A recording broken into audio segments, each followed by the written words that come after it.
La primera sensación sería que cada uno reflexione de cómo piensa que va a ser el traspaso de mando del gobierno oligárquico al gobierno peronista. Vamos a tener tres elementos absolutamente novedosos.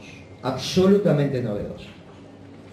El primero, que vamos a seguir teniendo un papa argentino, con lo que significa eso en la mesa chica de Occidente, considerando que casi es el único que puede convocar a la mesa chica de Occidente y que hay uno nuestro en términos de nacionalidad, que entendemos cuando habla no solo el idioma, sino la visión y la cosmovisión que él tiene del mundo. Nosotros lo entendemos, cuando él habla, lo entendemos. Somos un pueblo privilegiado, no precisamos traductor, entendemos cuando Francisco habla, entendemos. Él fue a Brasil y dijo, quiero una iglesia que arme lío, hasta que el mundo entendió lo que nosotros ya nos estábamos riendo y nos habíamos dejado de reír y habíamos empezado a trabajar. O sea, entendemos cuando él habla, somos un pueblo privilegiado. No todos los pueblos lo entienden porque nos habla, es uno de los nuestros. Y está sentado ahí y habla para el mundo desde una visión compartida por el pueblo argentino en su inmensa mayoría. Primer elemento novedoso. Segundo elemento novedoso, dicho por Francisco, pero también por nuestro gobierno, la tercera guerra mundial que se está desarrollando se va a seguir desarrollando cuando nosotros volvamos al gobierno.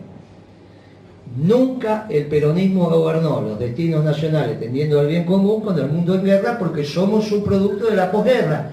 Tanto negamos esta situación que en la campaña electoral no hablamos del mundo en guerra, cuando Francisco y Cristina en su momento y algunos otros, desde el año 2012-2013, que venimos planteando la tercera guerra mundial, porque planteamos el vector de la violencia como ordenador de los desequilibrios mundiales que todos sabemos que existen. Cuando empezamos a administrar el comercio exterior, se armó un lío. Porque el consenso de Washington, que es lo que tipifica el ordenamiento mundial a partir de la caída del muro de Berlín, y penetra en la construcción de las políticas en todos los países que uno ha visitado y que conoce. Dejo afuera Cuba y dejo afuera Corea del Norte, pero no son...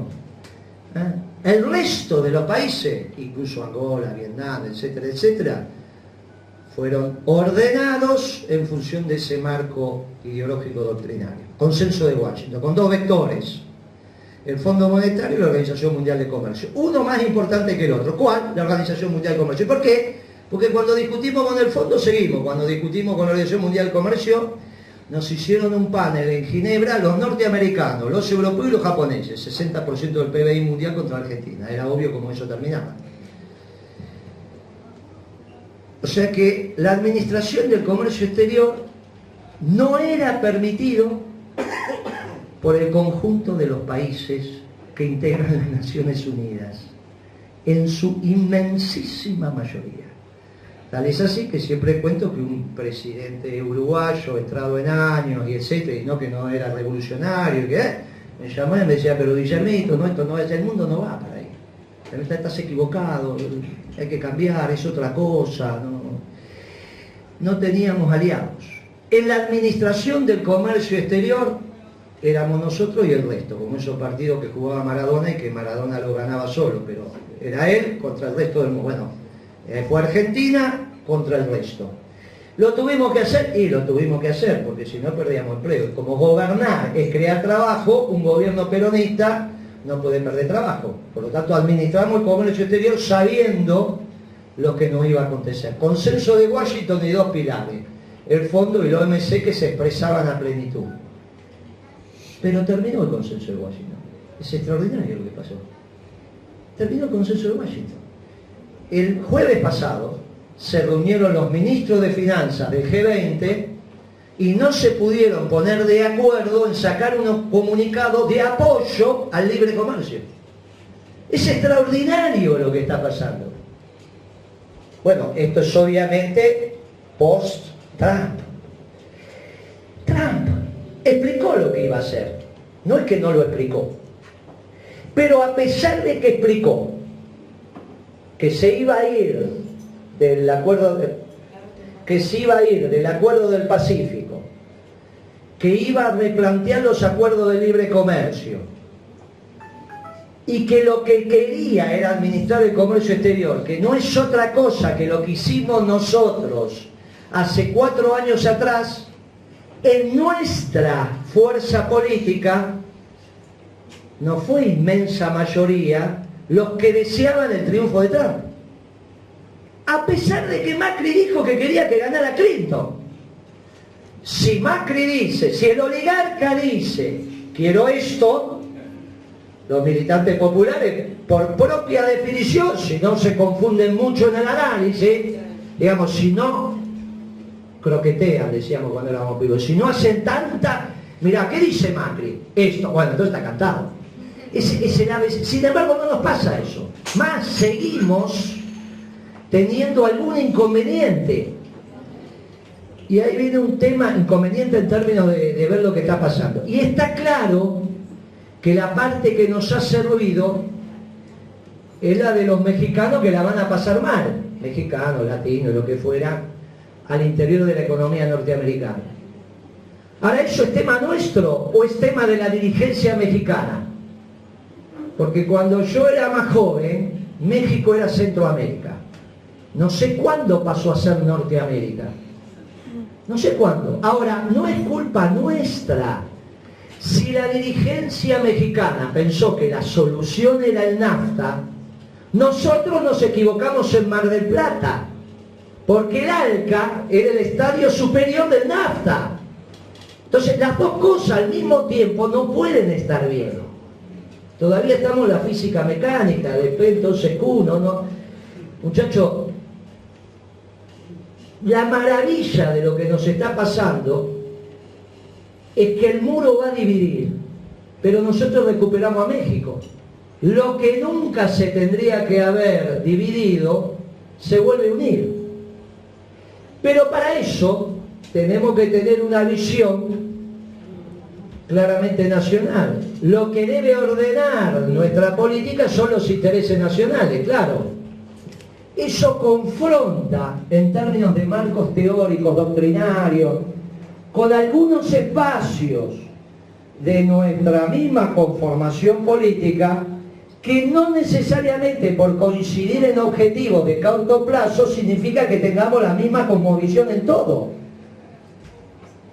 Pero ahí no tenemos que tener miedo de tener el debate. Podemos transitar conjuntamente determinados objetivos y plantear el debate conceptual, doctrinario, ideológico de nosotros los peronistas versus ellos que no son peronistas. ¿Por qué no puedo decir que va a ser muy difícil que Heller o Sabatella recuperen los votos peronistas que me votaron a Macri? O acá alguno me dice que todo el peronismo votó a Scioli Zanini. Los progresistas, según dicen ellos, y yo no tengo por qué cuestionar, votaron casi en unanimidad la fórmula Scioli Zanini. Pero los peronistas no. Los peronistas no votamos toda la fórmula Scioli Zanini. Entonces, es lógico que yo, en mi práctica política, tenga que dirigirme especialmente a los compañeros del movimiento nacional justicialista que en un error de apreciación, sin enojarme, cometieron el desliz de votar una oligarca. Nos tuvimos que aguantar 10 años que alguno de los nuestros también, porque era políticamente correcto, saliera a decir que nosotros, ¿está bien? Y no se daban cuenta que diciendo que el INDEC mentía, y si era verdad que Cristina había dejado 29% de pobre, Cristina es una inútil, que se tiene que ir al Calafate a tejer, porque Kirchner le dejó 26.9 de pobreza. Está mal eso que dicen 2003 54, 2015 29, miren todo lo que la bajamos, o 21, está mal. Kirchner la dejó en 26.9 en el 2006, última medición. Entonces, decir que en 8 años de gobierno bajamos 5 puntos la pobreza o la subimos 3, es una barbaridad. Por lo tanto, lo que dice la justicia ahora es correcto porque le da consistencia al modelo. Si no, no había década ganada. ¿Cómo va a haber década ganada con 1/3 de los argentinos pobres? ¿Pero en qué cabeza cabe? Ahora, como estaba bien decir que, pero de los propios, si no en 678 me cansé de escuchar cómo señalaban con el dedo, ¿está bien? Porque la lealtad que tenemos los peronistas no es fácil. La tenemos los peronistas y los demás tienen la lealtad de un mosquito, sea lo que sea.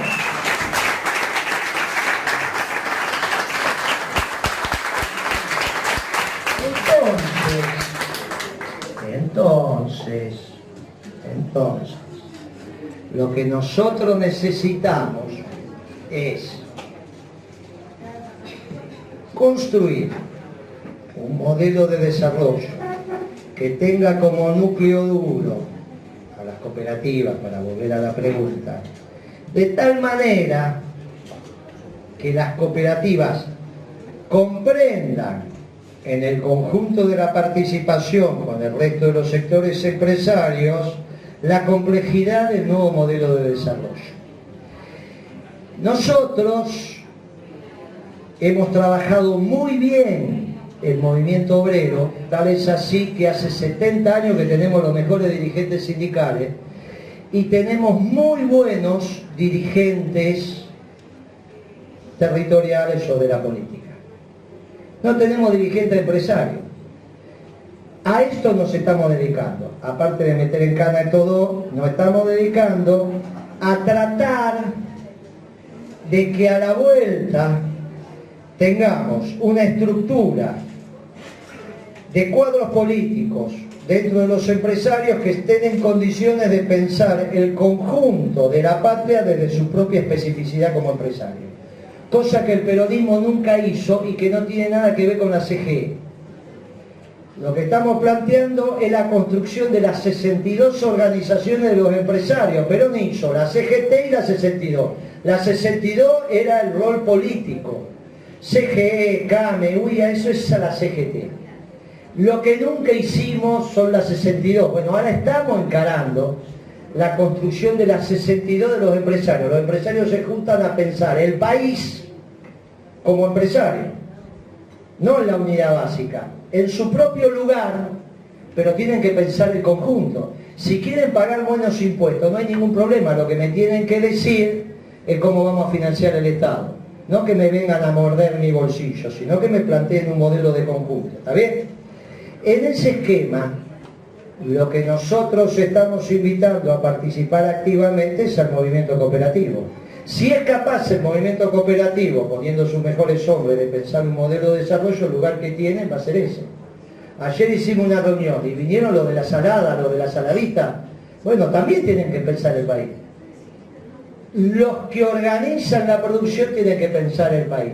Y por lo tanto, pensando el país, van a tener su lugar. Ahora, hay que ser capaz de pensar el país. Yo, por ejemplo, siendo secretario de Comercio, le ofrecí lo que después Kicillof vendió en algunos cientos de millones de dólares y miles, que era la frecuencia de los celulares, porque me las devolvió a mí, como hombre de Estado, Movicom, ¿te acordás la vieja? Cuando se fusionan, yo se lo ofrecía al movimiento cooperativo y no me dijo que no. O sea, el movimiento cooperativo podía tener hoy la frecuencia de celulares, movimiento cooperativo telefónico, ¿eh? Me contestó por escrito que no. No es que me contestó por... Estoy hablando año 2004. 2005. Bueno, está bien. No es que el gobierno dijo, no, mira, gratis se la dábamos, ¿eh? Gratis. La frecuencia se la dábamos gratis. Pero me contestaron que no. La que devolvíamos Movicom. Cuando se fusionó con Movistar, creo que era. Entonces, ese esquema, a veces no estamos a la altura de las circunstancias y necesitamos estar a la altura de las circunstancias. Esto es lo que pasa. Si el movimiento cooperativo se plantea la reflexión del conjunto, en el movimiento nacional justicialista tiene el lugar para discutirlo, plantearlo y ocupar el lugar que se merece. Así que de eso cuenten con nosotros.